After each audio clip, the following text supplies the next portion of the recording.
Sibuk, tapi masih tak ada duit. Kenapa? Ramai orang rasa hidup susah sebab mereka terperangkap dalam perangkap kesibukan. Korang pernah rasa sibuk sampai tak ada masa fikir tentang hidup? Itu sebenarnya cara paling halus musnahkan diri sendiri.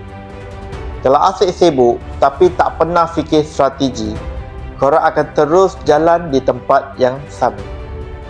Tak akan ke mana-mana. Berjaya bukan sekadar kerja keras, tapi kena kerja dengan bijak. Sebelum tu, sila follow, like dan share video ni supaya dapat manfaat kepada semua. Nombor 1. Belajar berehat, urus tenaga. Bukan sekadar urus masa. Ramai fikir kejayaan datang dari kerja tanpa henti. Hakikatnya kalau badan dah penat, keputusan jadi tak betul. Aku sendiri travel selama 300 kali setahun. Pernah bercakap di pentas selama 6 jam sehari, selama 6 hari berturut-turut. Rasanya tidur berkualiti, pemakanan yang betul, kawal tenaga. Ingat, letih fizikal boleh diatasi, tapi letih mental boleh musnahkan hidup. Nombor 2. Hidup bukan hanya tentang kerja.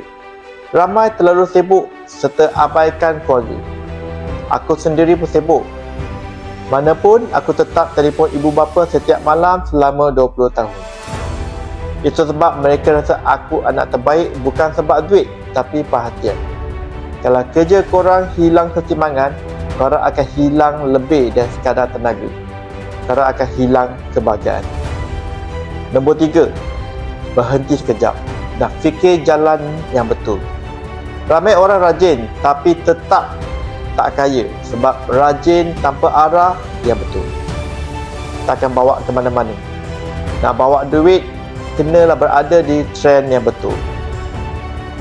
Macam mana sekarang ekonomi dunia berpihak pada Asia.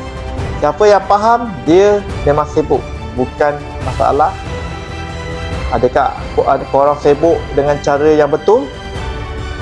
Kalau kau nak tahu strategi sebenar untuk hidup lebih bijak dan berjaya, komen nak di ruang komen atau pergi profil Dennis.